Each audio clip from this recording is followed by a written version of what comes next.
Ooh, that's hot coffee. Just poured myself a hot coffee.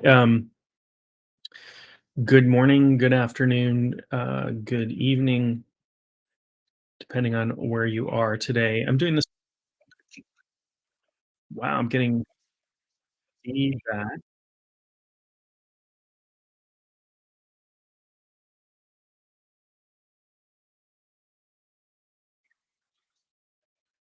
So I don't know if you can hear me, but I'm getting a echo feedback of myself. Maybe if I turn my volume down, that'll be helpful. I don't know. Good morning. Just getting over some technical stuff this morning.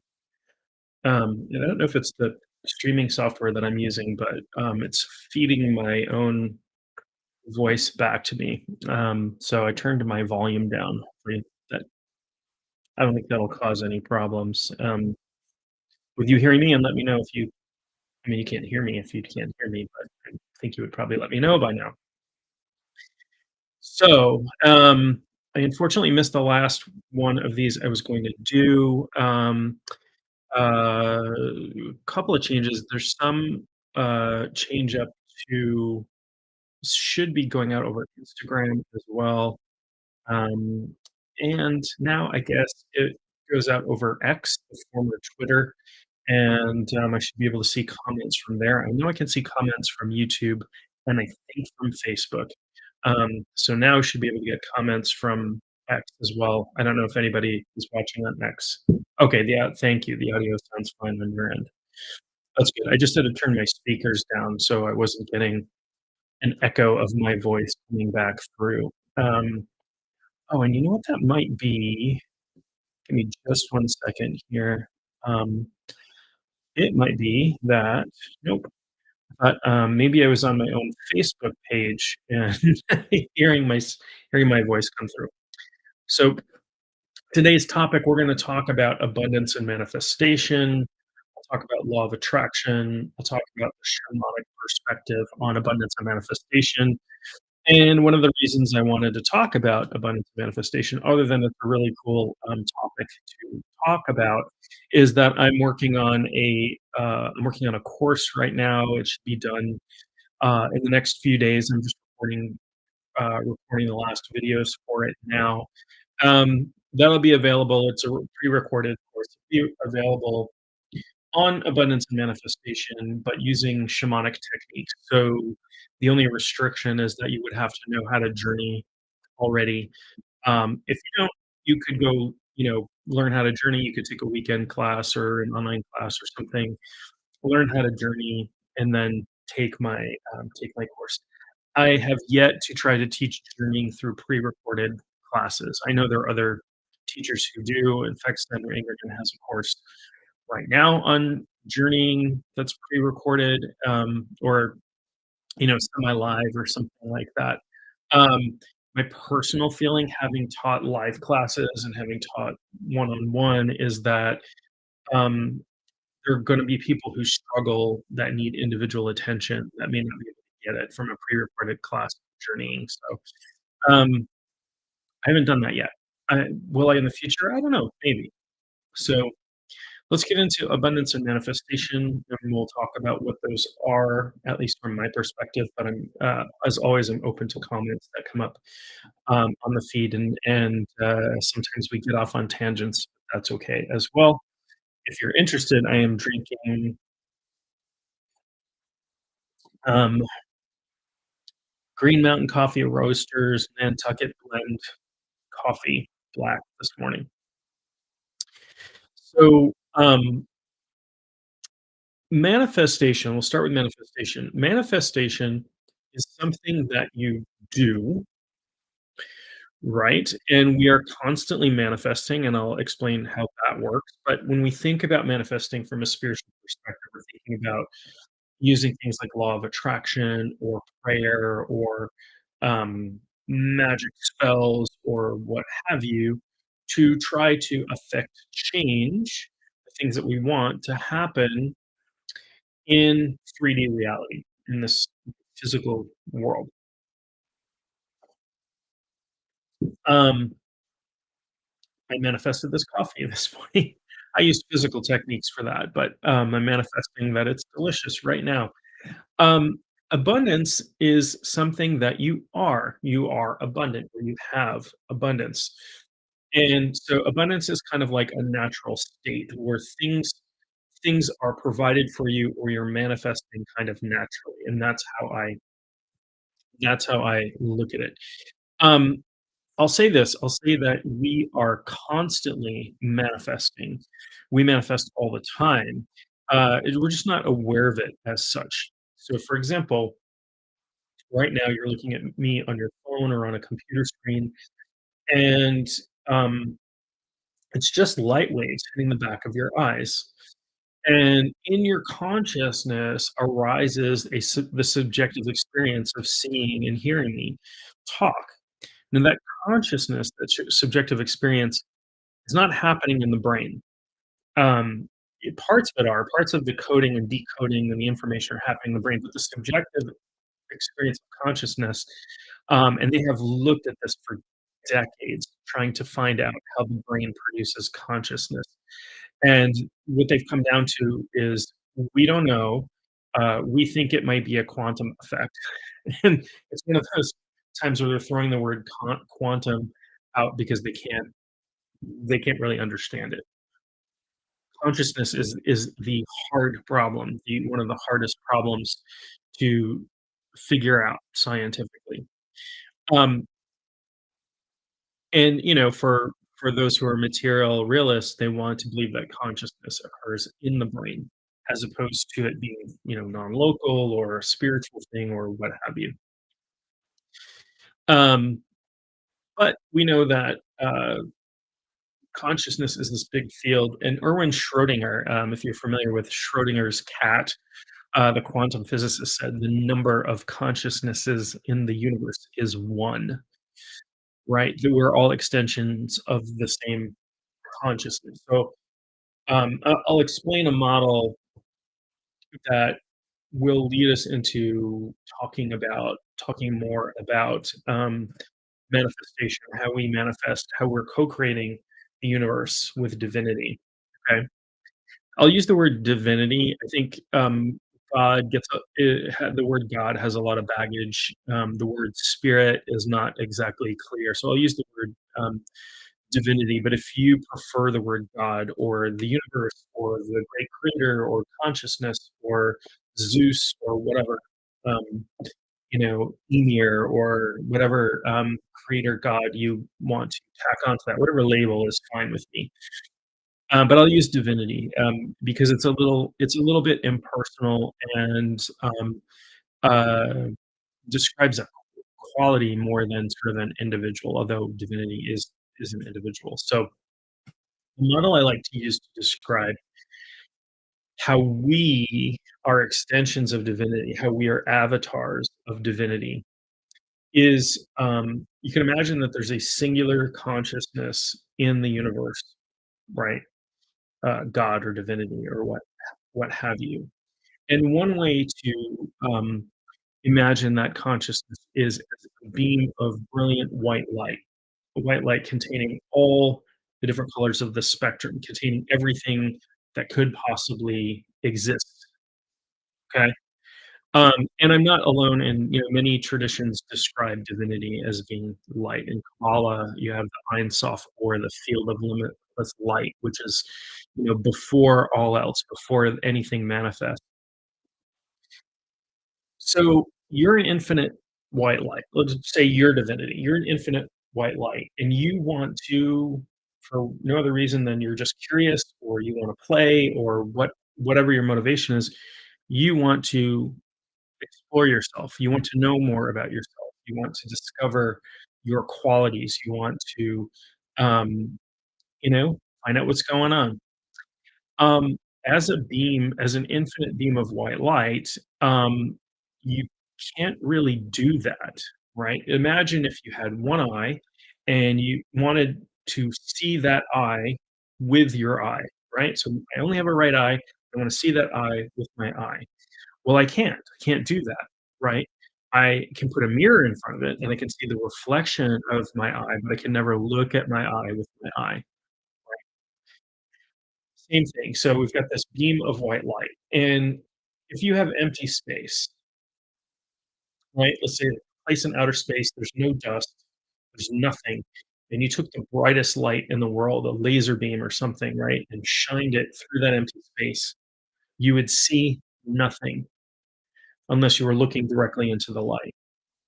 You wouldn't see a thing because it's not reflecting off of anything. What do we need to perceive light? Is that we need obstacles for it to hit off of. If you're an infinite beam of white light, there's no obstacles. So we put obstacles in our way. We put, as divinity, we place things, we place limitations, we place divisions. Okay.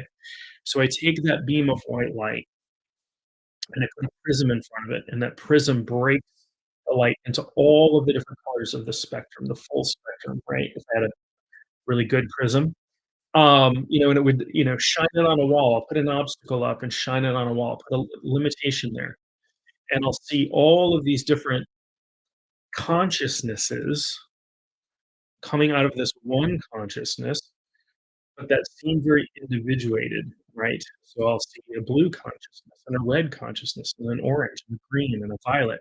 And if I could, I'd see ultraviolet and infrared and X-rays and all kinds of stuff, right? Everything in the electromagnetic spectrum, if I could perceive it, would be there. So the but these consciousnesses see themselves as separate beings. That's what ego is, right? I see myself as a separate being, maybe separated from source, separated from my divinity. When we explore shamanically, we find that we are, at our very core, this spark of divinity, right? We think of divinity as like a big candle that all of the other candles get lit off of, right? And they don't, the, the big candle never diminishes by lighting all the other little candles up. I don't want to mix in too many metaphors because that can get confusing.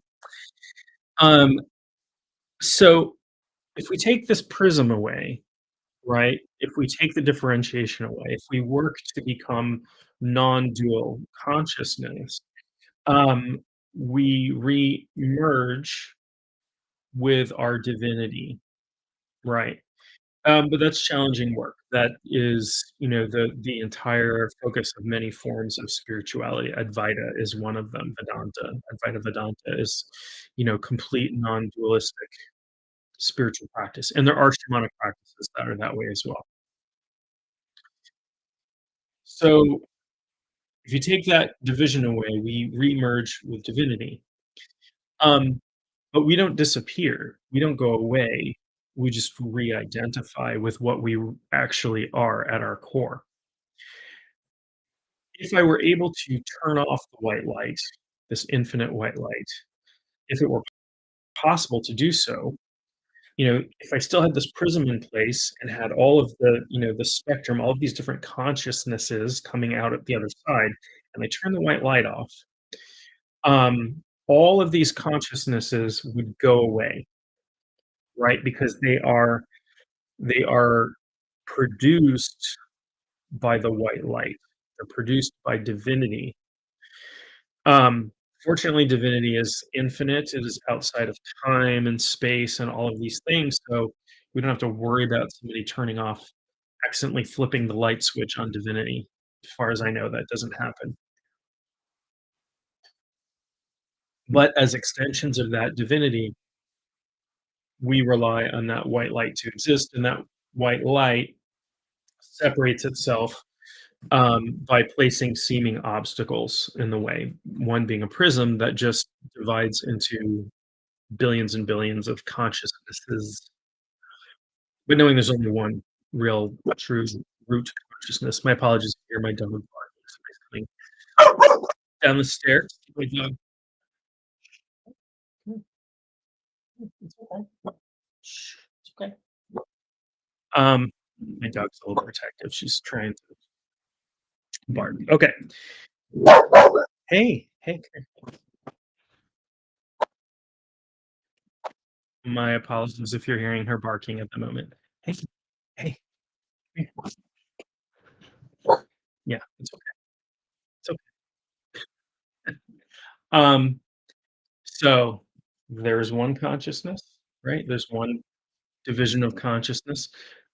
So from a shamanic perspective, my dog and I have that same divinity within us. And I know some people, there's some systems where animals aren't really conscious or they don't have, but in shamanism, even the trees and the rocks and the rivers and the grass and the wind all has that, all has spirit, all has that spiritual root, all has the consciousness, the divine consciousness behind it.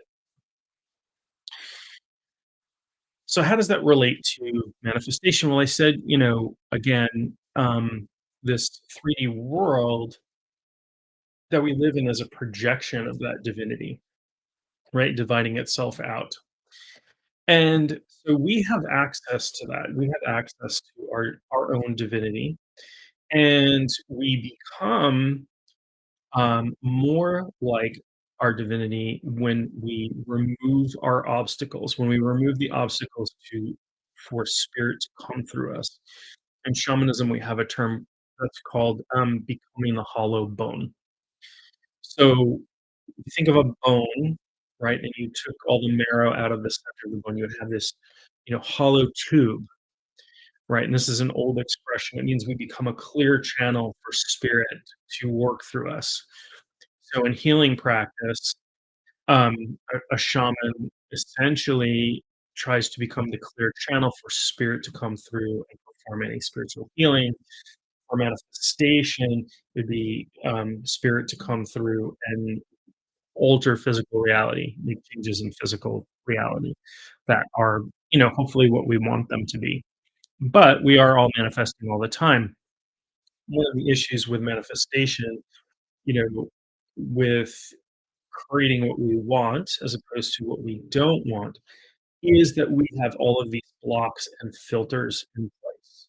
Some of them come from our ancestors, some of them come from our upbringing, some of them come from our education, our life experiences, our relationships, things that we read, things that we see on video, right? We have this really beliefs can be really difficult, can be really difficult to change, and beliefs can block us from experiencing our full manifestation ability. When we're really blocked, we're also not in our abundance, right? Because things should come naturally and easy um, to us when we want to create something. If we were completely unblocked, just the thought of creating something would make it happen. Um, I knew I never studied with the teacher Lester Levinson, but I've studied with a couple of his students, and he, as he was doing his work, he developed siddhas, which are it's a Sanskrit word. It means like powers, like superpowers, right? He couldn't fly, as far as I know, but he could manifest at will. Anything he, one day he decided, I sure would like to, I don't know why I want to go out on a date, and a woman broke down, car broke down directly in front of his house, and he went out to help her, and then they wound up going on a date. Um, stuff like that. He could manifest. He could see things. He would do these, telephone conferences, right? He would teach, this was back before video conferencing. They would get him on the phone. He would be in one city, and there would be people in another city, and he could, he could, like, when they picked up, he goes, "Oh, say hi to so and so and so and so and so and so," and he could name everybody in the room who was on the other side. Um, he had a lot of siddhas, and manifestation, like instantaneous manifestation was one of them. Um, and he decided to give them up, which some spiritual teachers do, because he felt like they were a distraction. And you think about it, right? Like, if I could manifest anything, I've got ADHD. If I could manifest anything I wanted at will, I would be nothing. I would be a distraction machine. I'd be creating, "Hey, I wanna play, I feel like playing pinball. I haven't played pinball since the 1990s, and a pinball machine materializes in my living room or shows up on a truck somehow or, whatever happens. So he felt like they were distractions, that they were taking him away from, uh, his spiritual reality, like, we're tying him into this world. And that's sort of that's a value judgment that people can make.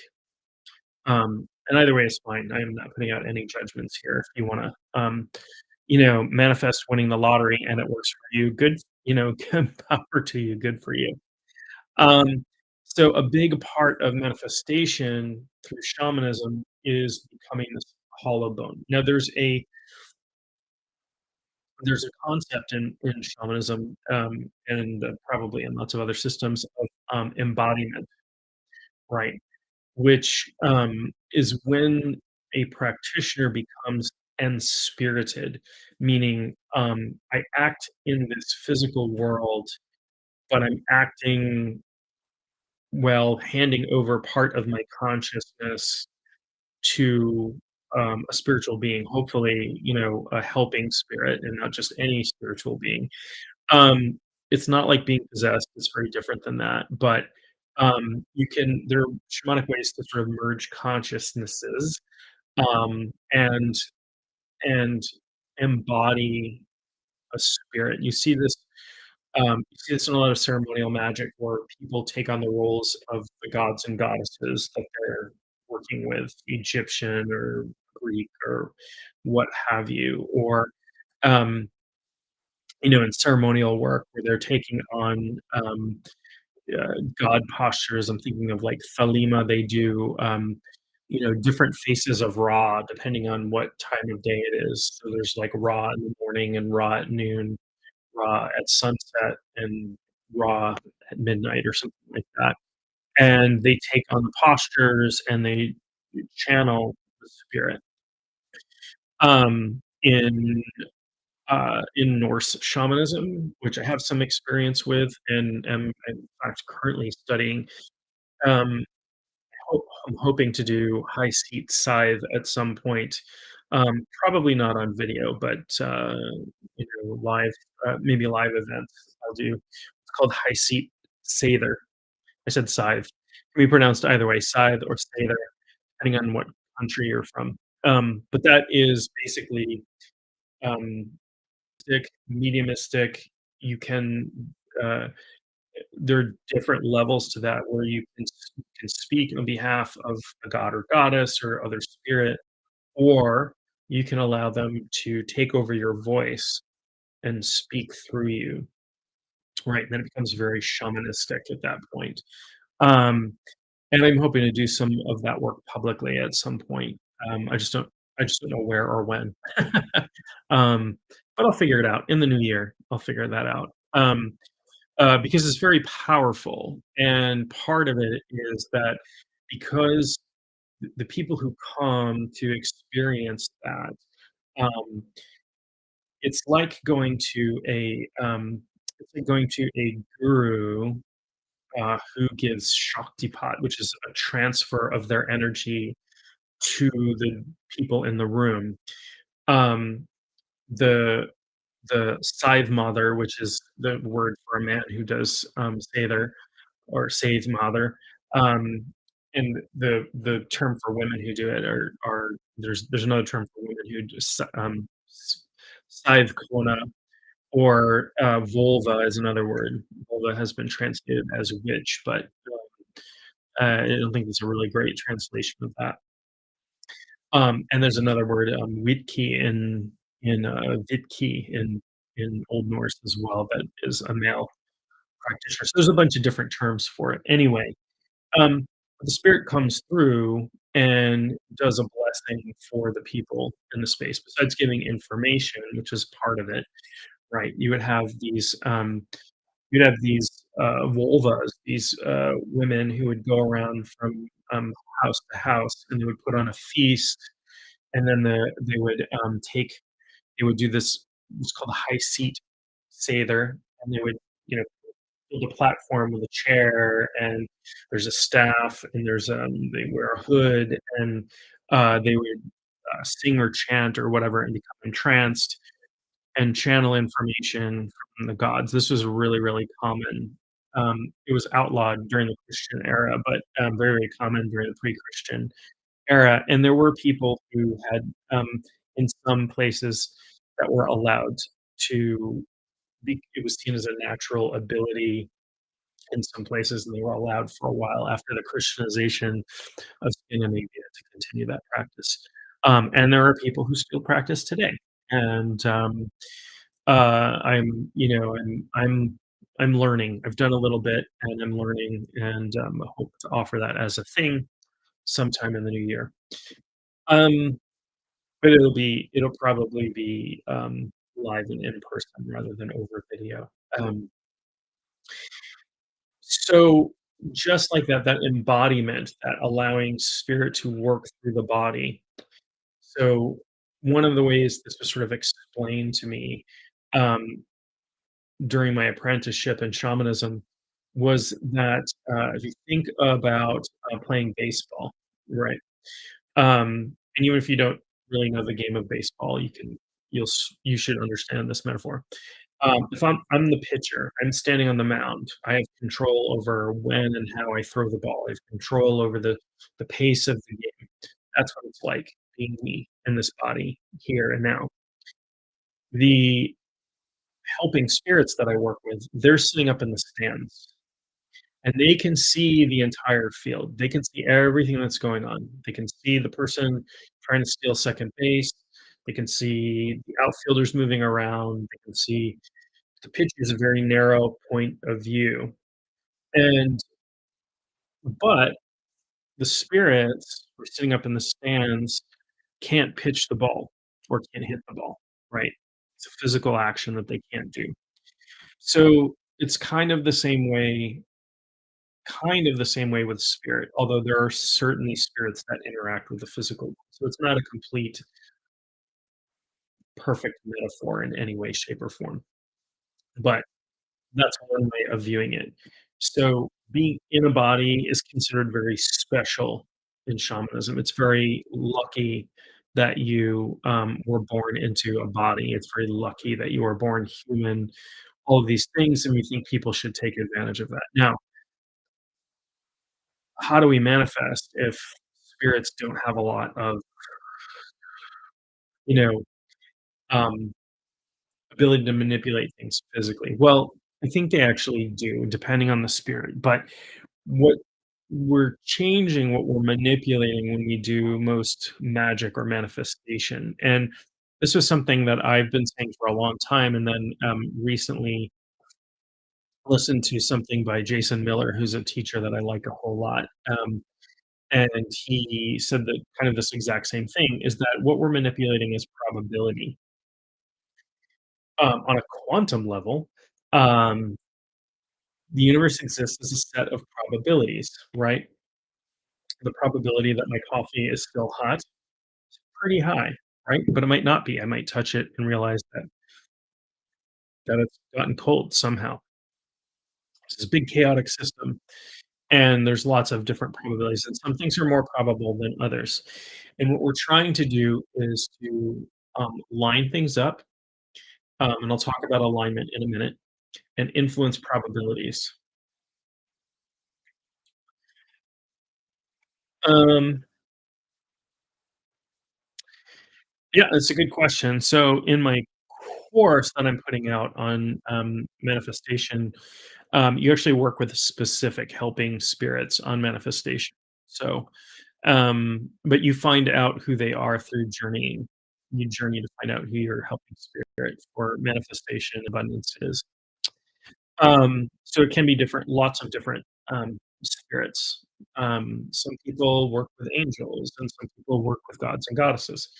And if we look at mythology and lore and stories about gods and goddesses, there's lots of stuff about them interceding in and with the physical world, right? There's lots of, we pray to Poseidon for calm seas, or we pray to uh, Njorther for wealth from Njorther is the Norse, sort of the North Norse version of Poseidon, god of the sea. Um, uh, for but also god of wealth. So we might pray to him for money or Lakshmi. And um, if you're Hindu, you might pray to Lakshmi. There's another um, there's a male god, Kubera, I think, who is the banker of the gods. So there are different spirits that we might work with, and even even other power animals, even um, leprechauns and elves and sprites and things like that might have lots of it. There are spirits that live very, very close to the physical world. Um, any of the sort of quote unquote little people, they're not all little, but any of these races of little people that are abundant in every culture. Um, the Hawaiians have the Menehune, and in the British Isles, you have like 200 names for the Fae, fairies, elves, pixies. Elves are Scandinavian, but there's a lot of interplay when the Vikings and the Anglo-Saxons came into the UK. In the West Africa, they have the Contemple. I forget the word but there are creatures like that in Australia. Creatures, non-human people. I shouldn't call them creatures. Nature spirits, little people, cross-cultural. So there are all kinds of helping spirits that we might work with for manifestation. But to find out your specific one, you would journey to do that. They help you lift blocks to manifestation, that sort of thing. So again, manifestation shamanism is a form of embodiment. It's a form of bringing spirit down into ordinary reality.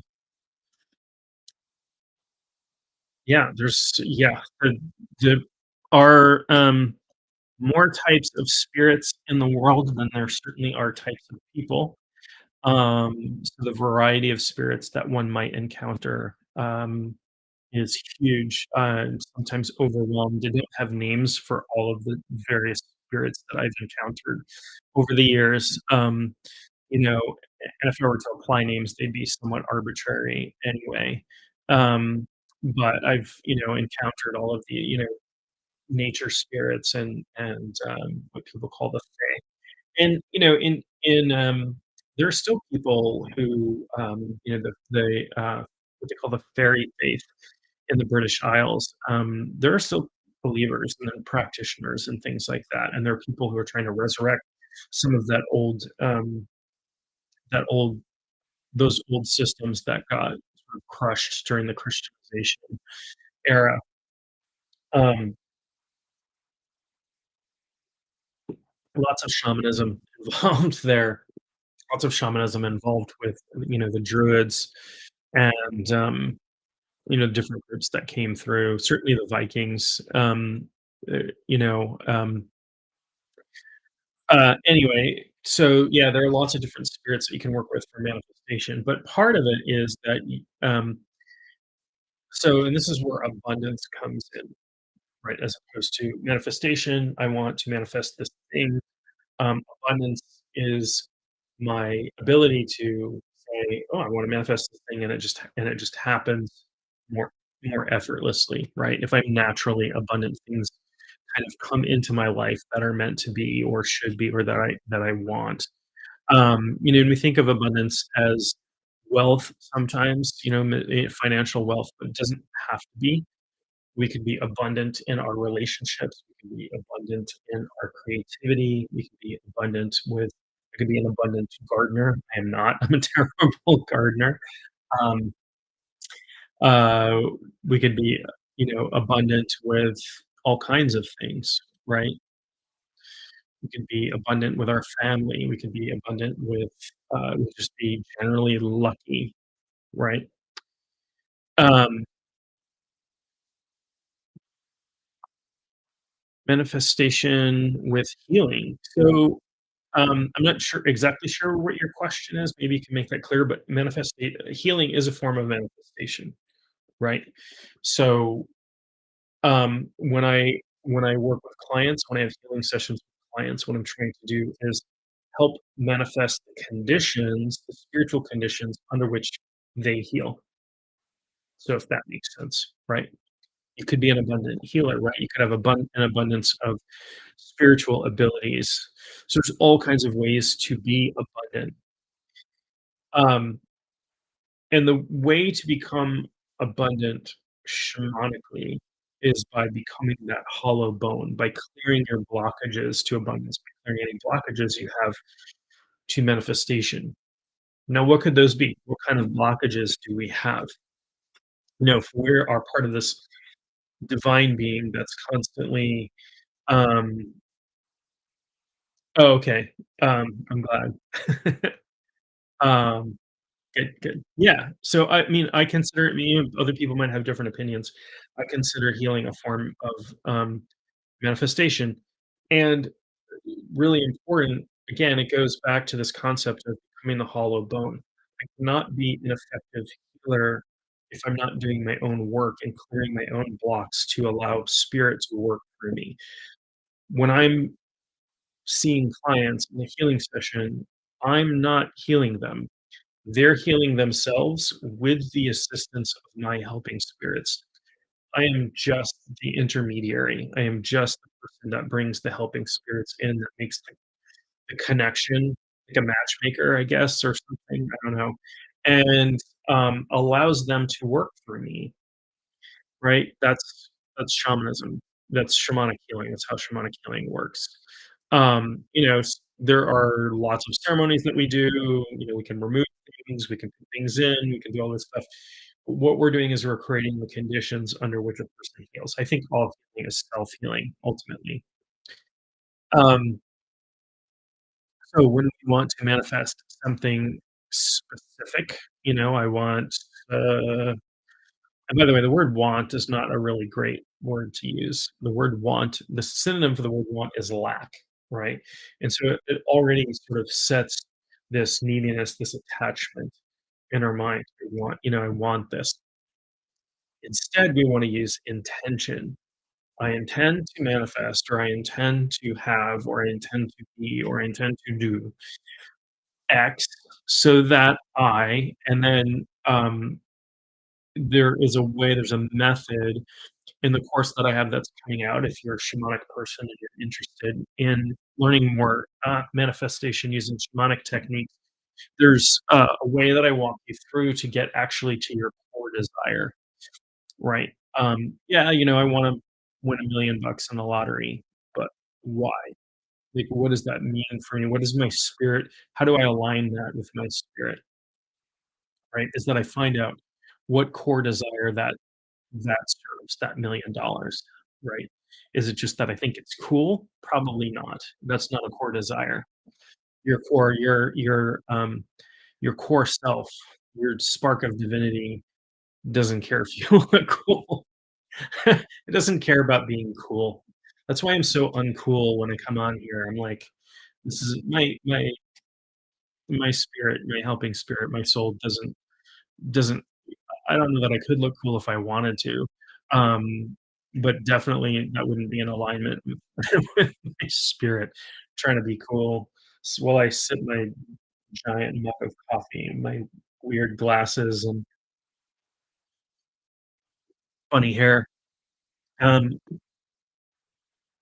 no, there's a core thing, and so this is another concept that I teach in regards to manifestation and abundance, is getting into alignment with your soul's purpose, with your soul self. When you're acting in alignment, um, things come much easier, right? Manifestations happen quicker, easier, there are fewer obstacles, there are less things you have to overcome, right? So one of the things I teach is how to get to that core, um, so really manifestation, I'll break it down, make it as simple as I can. It's about creating clear intentions that are in alignment with your deepest desires, right? And when I say deepest, I don't mean hidden necessarily. Like your shadow has desires, um, but getting to what your actual deepest, what your soul wants for you, what your soul wants you to experience. And so getting to there, having your attention aligned with that, and then removing the obstacles, getting out of the way. Because if you're an infinite being, if you are a spark of divinity, what do you need to do to manifest anything you want? Nothing, just get out of your way.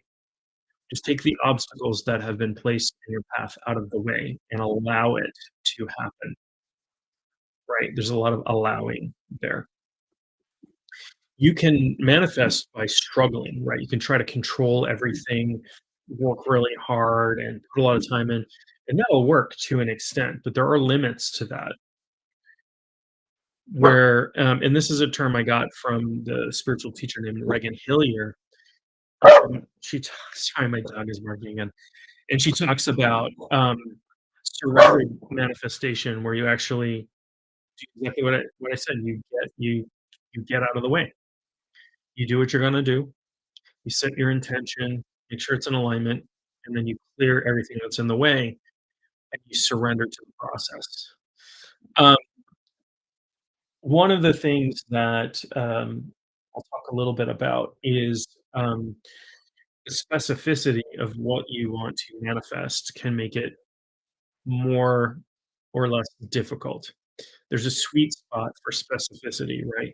There's you want to be specific enough that you get what you want, but not so specific that you're limiting the pathways that it can come to you. And this is the biggest secret to manifesting anything. I give it away for free right here, folks. The biggest secret is don't try to control how the thing you're manifesting comes to you, right? So let's say that I want to manifest $1,000, right? Um, I intend to manifest $1,000. And I would add the phrase or more to that, $1,000 or more. And that opens up to spirit providing in lots of different ways, right? I'm not controlling the how that comes to me.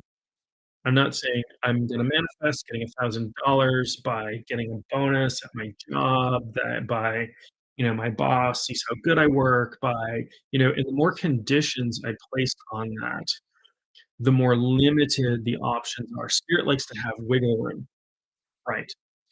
Um, I can tell you that, I have, over the years, been in need of manifesting, certain sums of money, and when that's happened and I've been open to it and had no idea where it was gonna come from, right?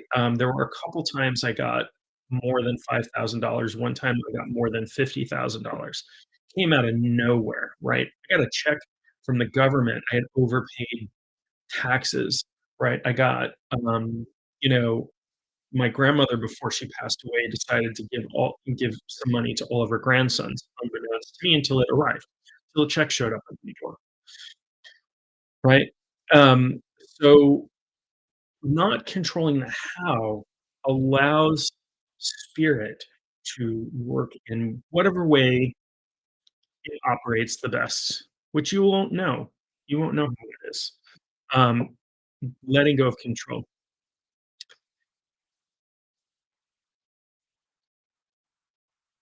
As a healer, we cannot facilitate the deepest levels of healing on our own. Would you consider this a lack mindset? Speaking of limiting pathways, just curious.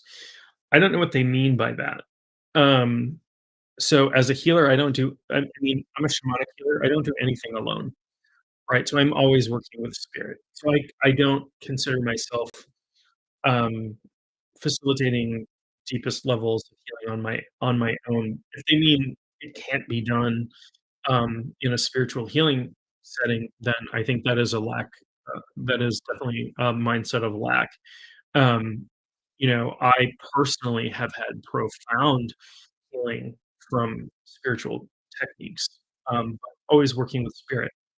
I'm a shamanic practitioner. That's what we do. That's part of the core definition of how I work. And a lot of healers work that way as well. So I think it depends. I don't know what the context was of the conversation, but, it could very well be a lacking mindset, or could, if it was in the context of, no, you need to work with spirit so that they can help create these deep healing, deepest levels of healing. I do a lot of, soul retrieval with clients, and that can be very profound, deep, deep healing. I don't know if there's deeper levels of healing in that. I don't know what that means, but, yeah, yeah, I don't know. I don't know how to answer that exactly. Um, other than it may be a lack mindset on the person's part, depending on the context or the viewpoint that they were saying that from. Um, but yeah, I mean, we should be moving into the mindset where anything, literally anything is possible. Like, even from a strictly materialist scientific perspective, we live in a basically infinite and expanding universe. There are trillions of galaxies. Each of those galaxies has billions of stars. Many of those stars have planets around them. We have no idea how abundant the universe is. I can't wrap my brain around how abundant the universe is. And we're little macrocosms of that. We're little sort of microcosms of that. I'm just checking on my dog. She's chewing on something. Um, Sorry to be so distracted by my dog today. She's decided that today is the day she's gonna be involved with, we had the cat involved before, now the dog's involved. Um, here's a story, and hopefully a happy story. Hey, stop chewing on that. Um, Here's a story. Here's a I hope a really positive story, a lovely story, something that happened to me. Um, so a few weeks back, a little over a month ago, um, I took the dog. Now, our dog, she's still a puppy. She's about 9 months old. She's a rescue dog from Puerto Rico. She was a street dog. And, as well behaved as she is and stuff, she has a lot of trauma that she's still working through, that we're helping her through. Um, and talking to people like these dog there are 500,000 street dogs in Puerto Rico. Imagine a tiny island like that with 500,000 feral dogs on it. And, because those dogs can cause problems, like they eat cats and things like that, people shoot at them and stuff like that. So I don't know what my puppy had to go through to survive, but um, I'll say this: she's a runner. She can run really fast, and that probably helped her survive when she was living on the streets. And she also doesn't, when she's freaked out, you can't. It's hard to calm her down. Now she's a gentle, sweet soul, loving dog. Right? She's chewing on something she shouldn't be chewing on at the moment, right? Right? Um, so a few weeks back, I took her out for a hike, and um, was driving back from where we went. We had a wonderful hike, and we're driving back, and I stopped at the grocery store to get in the grocery store, and I made sure she was in the back seat, but I hadn't put her leash on. And I was running into the grocery store, and I opened my door, and she dashed under my arm and ran off into the woods and was gone. She ran as fast as she could. I could not even hope to, full out sprint. I could not have gotten even close to her. Like, she can run like a greyhound or something, so fast. She's so fast. She was gone. And we looked for her. We put out notifications in the neighborhood, all kinds of stuff. We talked to all the neighbors around the grocery store, and people were seeing her. People had spotted her. Somebody sent us a picture. Even they took her for her in the woods, and we couldn't get her to come when she called, which is typical for dogs that get lost. And I was distraught. I was beside myself. I'm like, this poor little dog. It was getting cold. We had had snow. Um, I was really worried about her, and obviously, and there are coyotes and other predators in the area, and she's little, so I'm just kind of freaking out. And somebody said, "Why don't you try to trap her? Why don't you try to use one of those have a heart live traps, right?" And I said, that might be a good idea." And so we got a coyote trap, big one, right? Much bigger than her. But we needed something big enough that we could catch her. And then had to get permission from the animal control folks. You can't just put out traps anywhere you want, anytime you want. And I had to do it in a specific way. It had to be able to be seen from the road, and they had to put a red and orange flag over it so that they could drive by and check it to make sure we hadn't trapped any wild animals. So I put it out, and who knows? Like, there's a lot of woods, there were a lot of streets, there's a turnpike ran right by there, so there's a lot of areas where she could be. So our chances of trapping her actually sort of smallish, but I went home and I journeyed, and I asked my helping spirits, to look out for her, please, and guide her towards this trap where we had put her bedding, we put her food bowl in there with some food. We'd put peanut butter in there, which is like her favorite treat. And so we put it out there at night, and I got up really early the next morning. It was still dark out, and I'm just, threw my clothes on, and I'm gonna go check to see if our puppy, we got our puppy. And, sort of like, I don't know, I was sort of heartsick about not having her for this was like the 2nd or 3rd night. Um, and I drove out, and because I had to set the trap where it could be seen from the road for the animal control people, I saw that it had been tripped. And my first thought was, "Uh-oh, I hope I didn't catch a skunk or a porcupine or something that's gonna be challenging to get out of there, or a coyote." Something that would be challenging to get out. Um, and so I pulled up to where the trap was, and as soon as I sort of pulled to the side of the road, she's got these little fox ears. These little ears pop up, and I knew she was in there. I knew it was her. And so I rushed over and, opened up the top of the trap and put her leash on so she couldn't jet again. I don't think she would have. She was, like, all over me and jumping on me and licking my face and all these things, and I got her in the car, and I rushed her home. Um, so in a way, that was a form of manifestation for me because I was asking my helping spirits to intercede, to help guide my puppy to safety and get her back home, where she was. Um, so I do think in a way, like, that's a form of manifestation, it's causing any kind of change to happen in 3D reality that is in conjunction with what you want. Another word for that is magic, right? Magic, the definition from Aleister Crowley is causing change in accordance with the will, right? Um,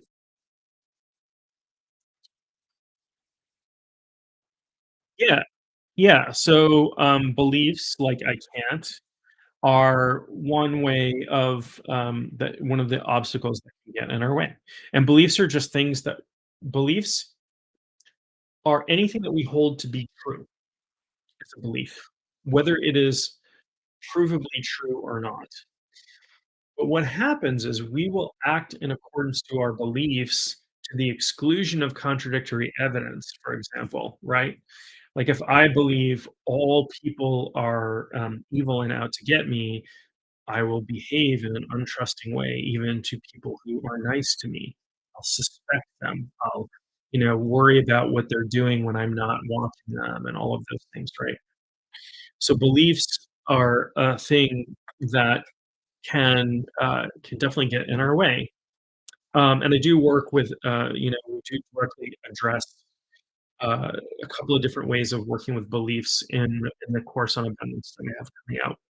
One of them is really, um, understand that your beliefs, whether or not they're serving you in that moment, have a positive intention behind them, right?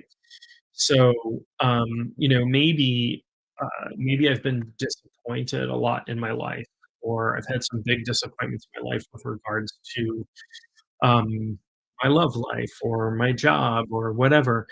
And so maybe I get the belief to protect me of just going, "Well, I'm unlucky in love. I can never meet this person because it's just how I am."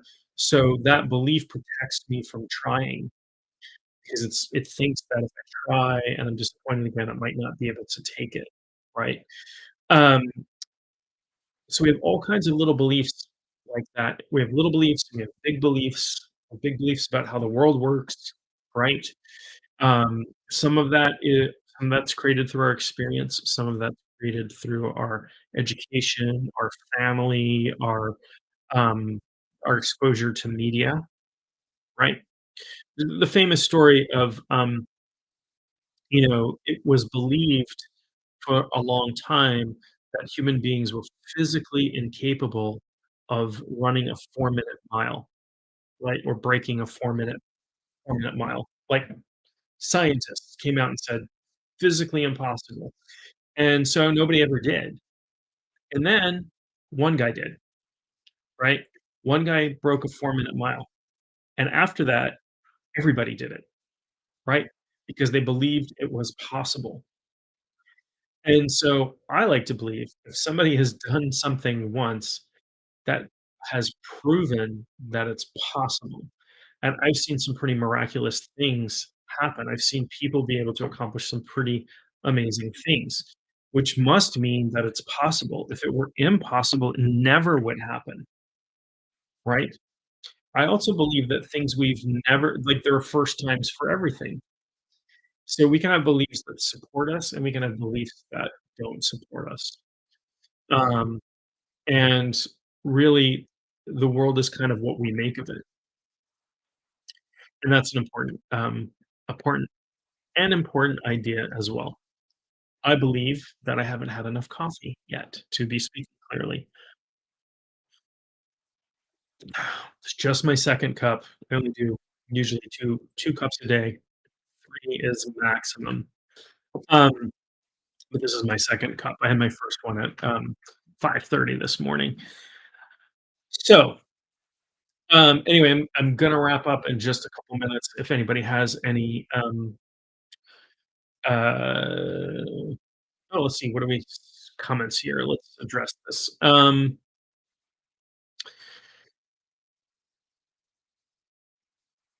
Yeah.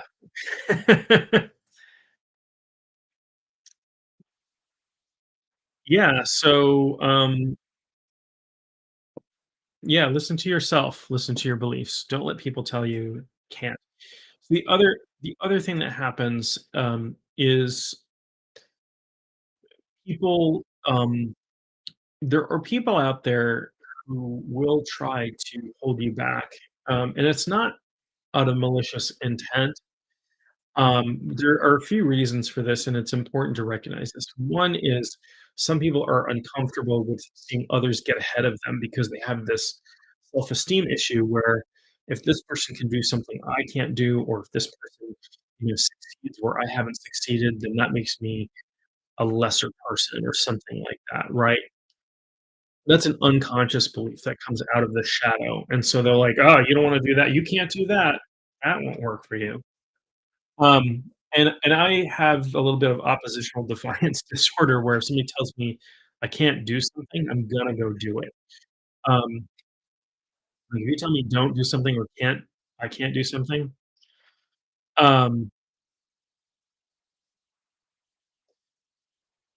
yeah, trickster medicine is really cool stuff.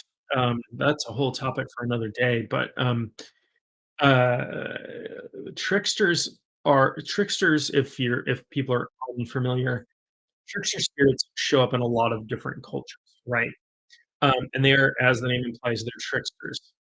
So one of the things I learned ages and ages and ages ago, from somebody who had studied with an Apache elder, was something they called coyote teaching, right?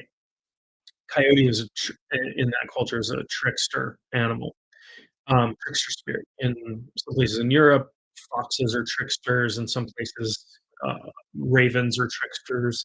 There are just all kinds of tricksters, and they're not just animals. There are also trickster deities as well. Like Loki is a good example that most people might be familiar with from the Marvel universe as a trickster spirit. But in some ways, Odin or Olden is also a trickster spirit because he would like trick people into stealing the meat of poetry and trick people into doing this. And he went by, he had like 75 different names he used when he traveled to trick people.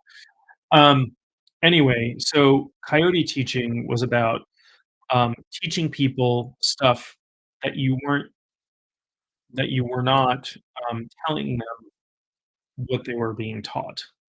so you weren't aware that they were being taught something, but they were learning it. And when you're not aware that you're learning something, but you learn it, I'll give you an example in a second. Um, it goes in deeper and it goes in faster because you don't resist the idea, right? So here's an example from my own life of good morning. Glad you can make it. Um, for my own life. So I taught martial arts for a really long time. I've been doing martial arts since I was about 6 years old. But I taught for, I don't know, a couple of decades anyway. And I used to have a business where I would go teach self-defense classes. Uh, Corporations would bring me in. I taught at like Harvard Medical School. I taught at these, law offices, publishing firms. It would be part of this wellness program that they would bring in, and we would do little self-defense class. And so, in a short period of time, there's not a lot that you can teach people. Like, you can't give them 100 different techniques or, whatever. So, um, the very first thing that I would teach them as far as physical techniques go was what's called a palm strike, which is just like hitting somebody with your open palm to the face. First of all, it's an effective self-defense technique. If you smash somebody's face, you smash somebody's nose or, you hit them in the face, you can push them back. It's a good enough self-defense technique. What we didn't tell them was that we were getting them over a psychological hurdle to defending themselves. A lot what I found was in teaching these classes, a lot of people had this, icky feeling about touching another person in a defensive way, and that's understandable. Most of them are good people who had never, harmed another person, who've never taken a martial arts class where they were doing, impact training, that sort of thing. So what we had them do was practice this by touching a partner's face, right? Putting their hand on a partner's face. You can't other than maybe genitals, you can't really get more invasive than that, actually putting your hand on somebody's face, touching it. And when I would explain it, it'd be like, you just very gently touch the person's face. We're not gonna smash each other in. I could see people, like, resisting a little bit, but then they would do it, and they would do it a couple times, and they would get over that hump, and then I could teach them anything. I could teach them to do anything. I could teach them to scratch somebody's eyes out. I could teach them to dislocate the kneecap. I could teach them all kinds of stuff. They had to get over this icky feeling of invading somebody's space, touching their face, right? It's very primal. Yeah, yeah. Plus, this is a natural flinch reaction, right? We put our hands up when something makes us flinch, and we can just, push away. Not that I'm using this form to teach self-defense, but that was coyote teaching because what they were yes, they were learning this physical technique, but what I was doing was imparting this getting them over this psychological block that they had. Um, and to some extent, I use something similar when I teach, shamanic journeying. So when I have students that are learning how to journey, um, the way that I was taught, you were kind of thrust into it, and there would be some people who wouldn't succeed, right? They have this block, like, "I can't travel outside of my body. Um, that's dangerous," or, whatever their blockage was to that. The way that I teach today was developed, by I talked to lots of other teachers about getting people over the hump of being able to journey.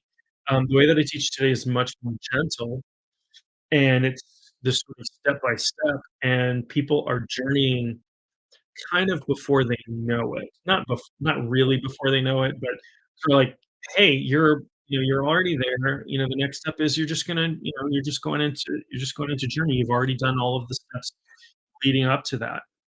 Right? And now you're gonna journey for real the first time, and you're gonna meet your power animal, and it'll be fantastic, and this and that. And knock on wood, um, this new technique that, I can't take credit for it, but it's the way that I teach, um, I can't take credit because I did borrow a lot from many other teachers to get this technique down, but it has worked so far 100% of the time. We've not had a single person be unsuccessful in learning how to journey since I've been using this technique. Previously, I might have had a person like, if it when I was teaching in classes and I wasn't using this technique, if I had, 15 people in a class or 20 people in a class, maybe one of them wouldn't know how to journey every other time or so. But that always sort of, um that always felt like a real, that always hurt my heart a little bit because I want my students to get the most out of learning with me. Like, you've spent your money, you've spent your time, you've given me your attention. All of those things are valuable resources, and I want you to have the most amazing experience possible.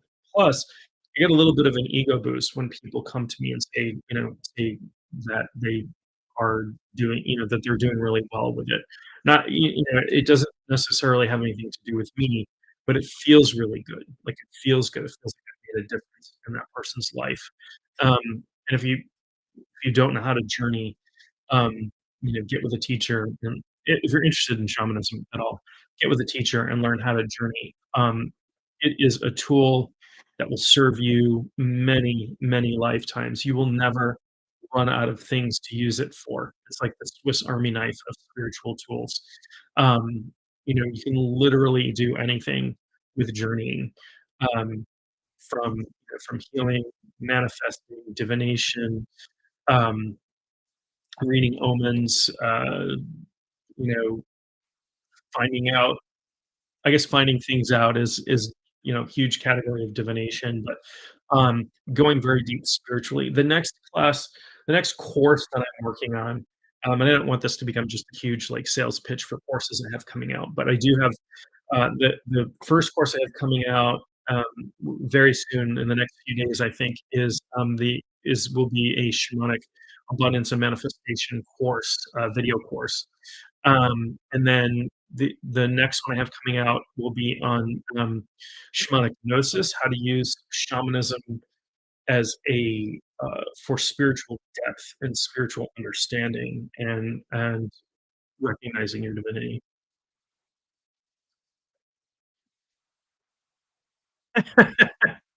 Oh, well, that's very flattering.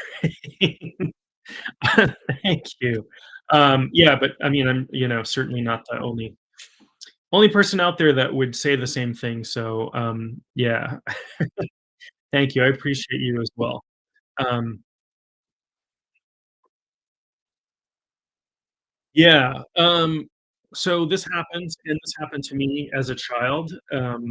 I didn't know what was going on. Some people have spontaneous out of body experiences, which I did as a child many times, and it wasn't until I learned how to journey and have control over that, that I was like, "Oh, this is kind of what was going on when I was a kid, except I didn't have any control. I just would, like, wind up somewhere or, whatever." It was interesting.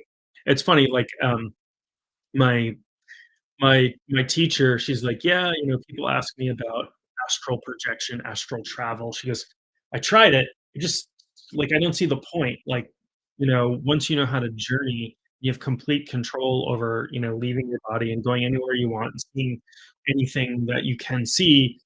Why would you want to like astral projection is a little bit pointless at that point." I don't know if that's true, but that's her take on it.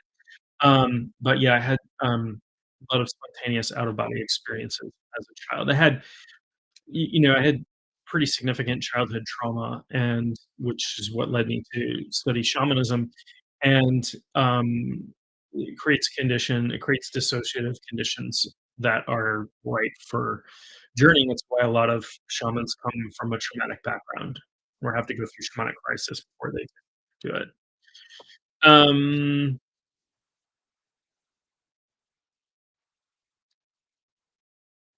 Cool. Yeah. Yeah. I would love to hear more about, the indigenous African traditional religion that you practice. Um, Africa is a rich, rich, obviously, it's an entire continent, but it's rich with shamanic culture. It's rich with really powerful spiritual practices, which, of course, um, you know, when people were enslaved in the United States, and a lot of their beliefs were forcibly stripped away, but they found ways to morph into other cool things. So there's a lot of that really cool culture running through things like voodoo and hoodoo and tons of different folk magic stuff that comes out of like the southern states where there were enslaved peoples, and I always find that stuff fascinating. I find African cultures in general extremely fascinating, and the indigenous religions there, and the shamanism that's practiced there. And if you've never read Malidoma Some's book, um, I recommend it. Yeah, email me for sure. For sure. We'll chat. I'd love to hear more, and maybe I could, I can do these with more than one person if you're up for it. I don't wanna force anybody into anything, but, we can do it as a we can do it as a private conversation, or we can have a conversation over one of these coffee hours or something and, talk about that. I would be absolutely fascinated. I'll say I know very, very little about any of it, so I would have to defer to you about all of that. But I can't remember the name of the book now, but Malidoma Some is a West African shaman, and he wrote a book about his experiences growing up. He was, I want to say he was kidnapped, and then he was rescued by I think Jesuit priest or something, and forced to become Christian, and then eventually got back to his tribe. He had been severely traumatized, and they initiated him as a shaman. And his book is really cool. And I know a number of people who have studied with Melvin Some as well. Yeah, so drop me an email. My email address is john@mainshaman.com. It's also my website. You can go to my website, and there's a contact me page, but my email is pretty prevalent as well. So, um, oh, interesting. Yeah, yeah, yeah, yeah. I have not met him, and I never got to meet his ex-wife, but I've known people who have studied with him. Yeah, I think that's right. Of water and spirit. Yeah, I highly recommend it. Not just to people who are interested in, um, African. Oh, good. Thank you. Not just people who are interested in African shamanism, but anybody who's interested in spirit in general, or shamanism in general, for sure.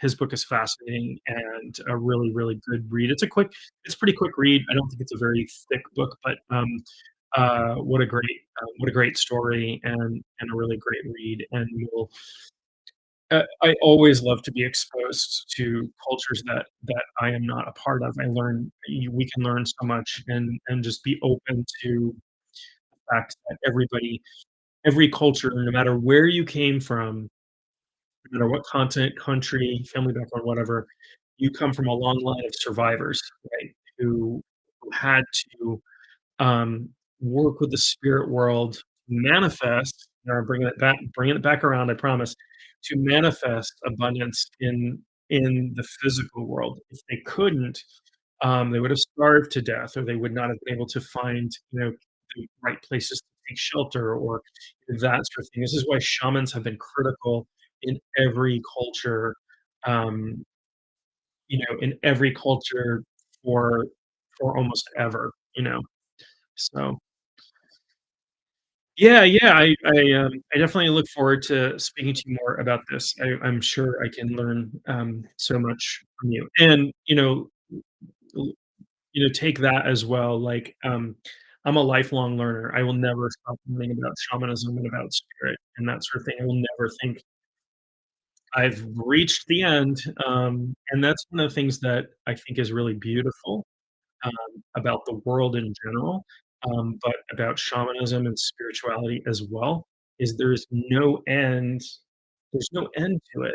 You can just keep learning and learn from people, get in touch with people who, here's somebody who, um, you know, practices an indigenous religion. Go to the source, talk to people, who are doing it. Talk to, if you're interested in shamanism, you can read a bunch of books on it, but talk to people who are doing it. If you're interested in, you voodoo, talk to somebody who's doing that. If you're interested in Mormonism, talk to people who are Mormon. Whatever it is that you're interested in, talk to people about it. Be open. It doesn't mean you necessarily adopt their practices, and don't steal anybody's practices, please. No appropriation. Um, but learn from them and just expand yourself, expand your horizons, and learn as much as you can. I've talked 15 minutes over time. I should run. As I said, I'm working on finishing up a video course right now, which should be live in the next couple of days. Thanks again, everybody, for joining me. Thanks for your contributions. I do, when I say this, I mean it. I love all of you. I hope you have a great weekend. If you're watching this live, if you're watching on another day, enjoy the rest of your week or whatever. And oh, the field, yeah, yeah, very cool, very cool. Yeah, yeah, yeah. Filgia is from Norse culture. It means follower. Part. It's like another being, but it's part of your spirit. It's not separate from you. And the best example I can give of that from popular culture is, if you watched any of the Golden Compass stuff, um, his Dark Materials, that sort of stuff, or read the books, um, people are born into the world with this animal that changes shape and does all these things, and that follows them around, and they're intimately linked with it, and if they die, the animal dies, and that sort of thing. That's very similar to the concept of the Fylgja, or also called the Fetch. In Ireland, I think it's called the Fetch. But Fylgja in Norse, um, is very cool concept. Um, Also happens to exist if you if you practice shamanism and you can get in touch with your Fylgja. Anyway, I gotta run for the day. I was a Norse witch. Yeah, yeah. So, probably somebody who called themselves a vulva.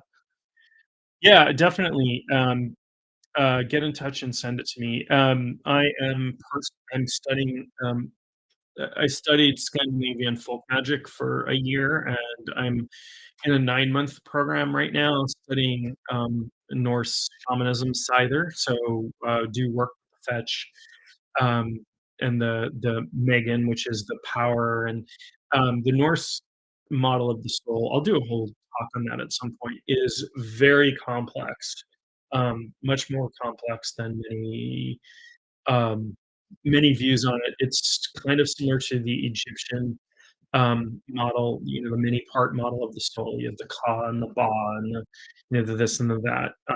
Same thing in Norse spirituality. Your body was a part of your spirit. It's called the light. But you also have an energy body called the Hammer, and you have, this uh, spirited breath, which is similar to qi or qi from Chinese, or from Chinese medicine, which is the same as prana, which is the same as ruach in Hebrew. So thank you. Yeah, yeah, my ADD is kicking in. Been talking for 20 minutes over. Everybody have a really happy New Year. I'm happy to hear from everybody. Yeah, email me if you want to get in touch and send a resource, or you want to talk about African indigenous religion. I would be more than happy to have that conversation. I would be elated to have that conversation. So, my love to you all. Be safe, be sane, but have a very